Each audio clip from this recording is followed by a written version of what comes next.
Hi guys, we're still presenting Trailguide to the body. This time presenting serratus posterior, superior, and also inferior. Okay, we're proceeding to page 216. Looking at the image here, where it's highlighted, this is serratus posterior superior, and also serratus posterior inferior on the right. And on the left, you can see where the origin and insertion is located. So although they are sandwiched between the shoulder muscles and the erector spinae group, these two broad muscles only affect movement of the ribs.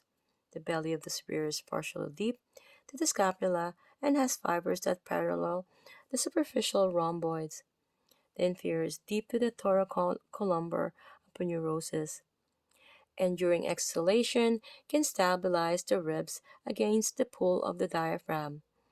Both muscles are superficial enough to be accessed, but due to their thin, tendinous bellies, discerning them is a different story. So the action for the serratus posterior superior is to elevate the ribs during inhalation. Where you can see the origin is spinous processes of C7 to T3.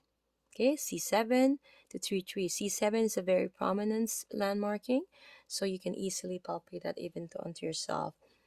So the in, the insertion is at the posterior surface of second through fifth ribs.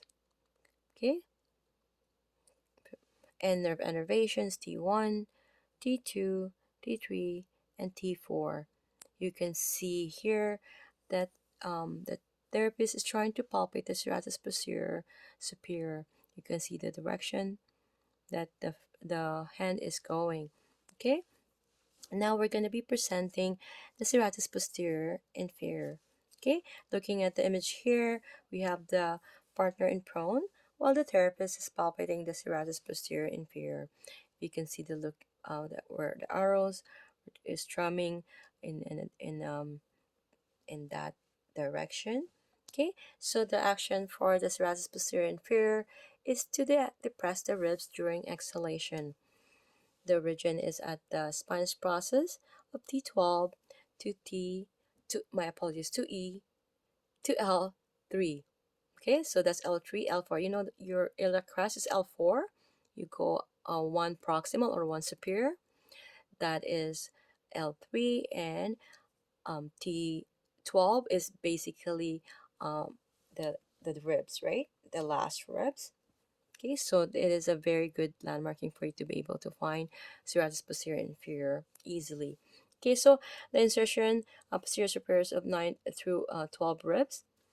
Okay, and nerve innervations T9, T10, T11, and T12. Okay, so you're going to be trying to palpate in superior, having your partner in prone with the arm off the side of the table. You're going to be pulling the scapula laterally. Locate the upper portion of the medial border of the scapula. Ask your partner to inhale as you sink your fingers deep to the rhomboid fibers. Although you may not feel the belly directly, explore this region for its fibers. The inferior, or the serratus posterior inferior, you're going to locate the bottom of the ribs, 11 or 12 ribs. Okay, so you know 11 to 12 ribs.